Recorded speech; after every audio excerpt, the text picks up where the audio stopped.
back to the channel. As you can see, I got Ryker 1, aka the Nighthawk, sitting here, and you can see I've got 3 packages, 3 boxes. I'm ready to get these bad boys open.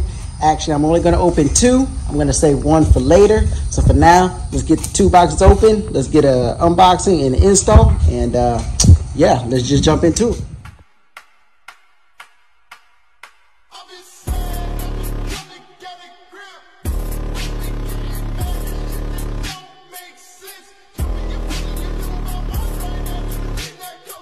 This is box 1.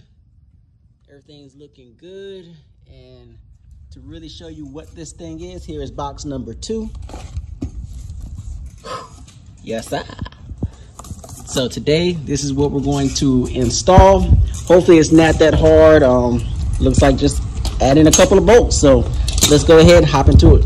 So we're here at the bike, and I've already gotten started. So really the first thing I did, you have a back wing here. I took that off, and you have a side piece over here, and I also took that off.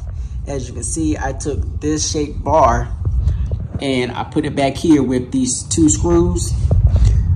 With those 2, you have 3 in the kit. You get 3 smaller screws and you get 2 long screws. So I took 2 of the smaller screws and I put them back here, as well as one of these clips. Well, I should say 2 of these clips. So I took 2 of these clips, and just like how they're put in a hole here, you have 2 holes back here that you put those in. Then you go ahead and bolt it with the 2 washers. So I'm going to show you guys here in a second what the 2 longer bolts are for. Just bear with me. The next step is you're going to take this piece here. You're going to line it up with the holes. You have 2 holes at the top of this bar here. You're going to take those 2. You're going to line it up here. You're going to take the longer bolts with the washers. You're going to put them in the holes.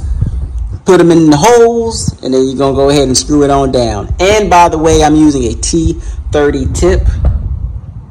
Boom, just in case you don't remember, this thing right here. Boom, T30 tip. All right, y'all. So now that we got these 2 bolts in up here, we got this bottom one in down here. It's nice and secure. This is the final look so far. The last thing to do is to actually put on the saddlebag. So let's get to it. All right, so now we done connected the saddlebag, and it don't look too bad, not too shabby.